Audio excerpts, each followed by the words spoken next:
It was a quiet afternoon in a small town cafe, the kind of place where the clinking of cups and the low hum of conversation made the world feel soft and gentle. At one corner table sat an elderly woman named Margaret. Her silver hair was neatly combed, her floral dress pressed, and a small cupcake sat before her with a single candle that hadn't yet been lit. She looked at it for a long time, smiling faintly, as if the memory of birthdays past flickered behind her eyes.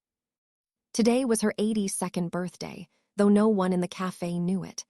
Her family lived far away, her husband had passed years ago, and most of her friends were no longer around. She had decided to treat herself to a little celebration, just her, a cupcake and her memories. At the counter stood a young man named Daniel, ordering a coffee after a long morning shift at the nearby mechanic's shop. He was tired, a little worn, and had planned to grab his drink and leave quickly. But as he waited, his eyes caught the sight of the elderly woman sitting alone, staring at the candle in front of her. There was something in that moment that tugged at him, a quiet loneliness, the kind that doesn't ask for help but is visible all the same. When the barista handed him his drink, Daniel hesitated. He asked softly, "Hey, do you know that lady over there?" The barista looked up, shaking her head. "No, she just came in an hour ago. Ordered one cupcake and coffee. Sweet lady, though." Daniel's gaze lingered a moment longer, and he noticed the faint sparkle of tears in the woman's eyes as she reached into her purse and pulled out a tiny matchbox. She struck a match, lit the candle, and whispered something, probably a wish, before blowing it out alone. That was enough for him. He couldn't just walk away. Something deep in his chest told him this moment wasn't meant to be ignored. He went up to the counter again and asked the barista quietly, "Can you help me out? I want to get her something special, maybe a slice of cake, or no, wait, how about we make it a surprise?" The barista smiled, sensing his intention. "You got it," she said. "I'll add a few candles, too." Together, they came up with a quick plan. Daniel bought a small bouquet from the flower stand next door, grabbed a greeting card, and scribbled inside it, "No one deserves to celebrate alone. Happy birthday from a stranger who cares." He walked over to her table slowly, unsure of what to say at first. The elderly woman looked up, startled but curious, as he set the flowers and card in front of her. "Excuse me, ma'am," he said softly. "I couldn't help but notice it's your birthday. Happy birthday to you." For a moment she was speechless. Her eyes widened, then softened, and her trembling hands reached for the card. "Oh my," she whispered. "How did you know?" Daniel smiled. "I saw your candle. I just thought maybe you shouldn't have to celebrate alone." Her lips quivered, and tears welled up in her eyes again, but this time they weren't from loneliness. "You are so kind," she said, her voice breaking slightly. "It's been years since anyone remembered."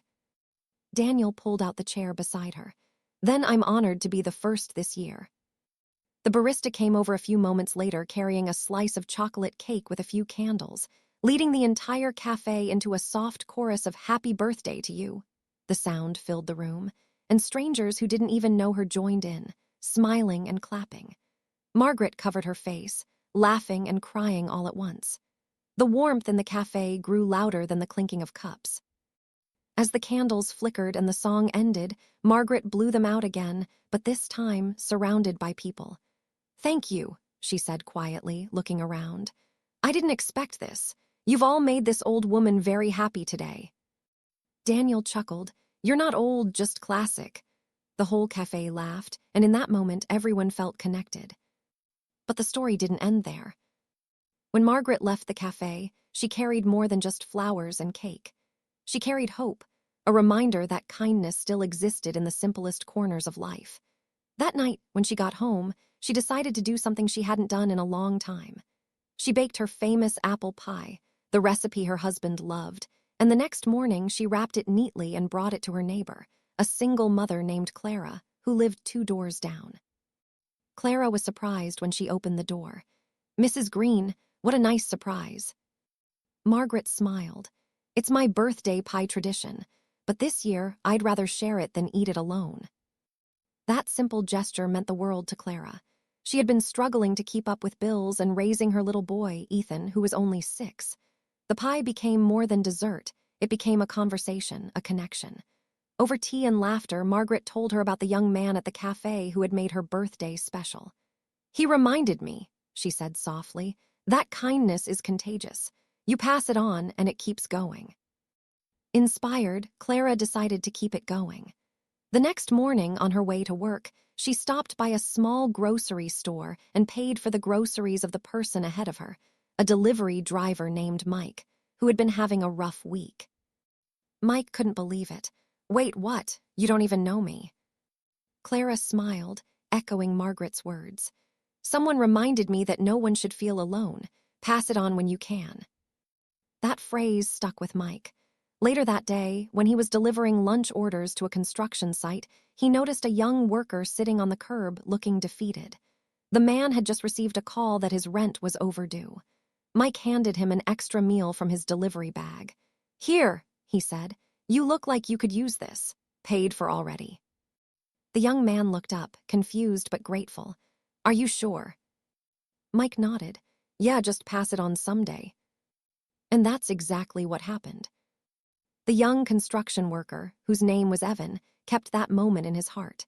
2 days later, he found himself at a local park where he saw a stray dog shivering in the cold.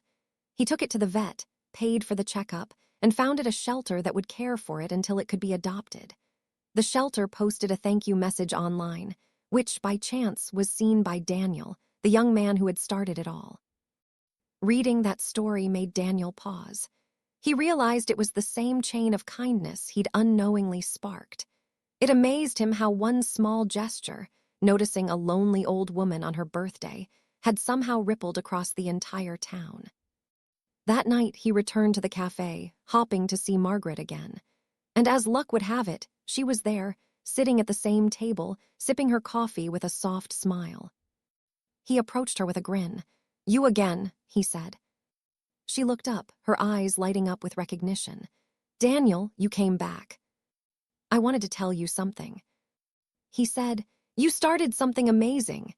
He explained how her act of sharing the pie had spread kindness all across town, from her neighbor to the driver, to the worker, to the shelter. Margaret listened, astonished, her hand over her heart. "Is that true?" she whispered. He nodded, every word. Tears welled in her eyes again, but this time they carried pride.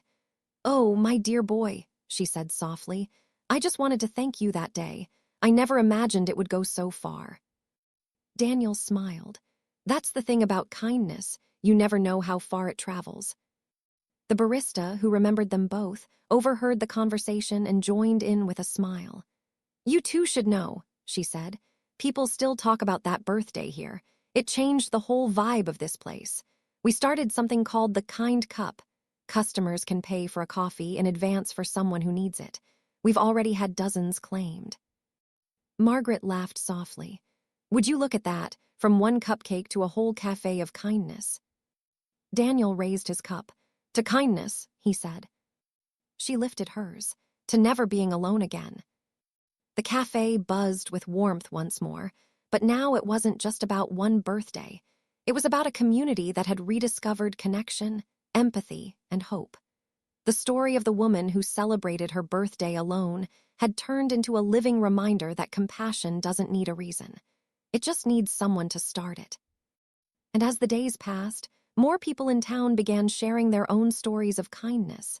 A stranger fixing a flat tire for free, a teacher buying school supplies for a struggling student, a teenager shoveling an elderly neighbor's driveway. The chain reaction grew quietly, like sunlight spreading across the morning sky.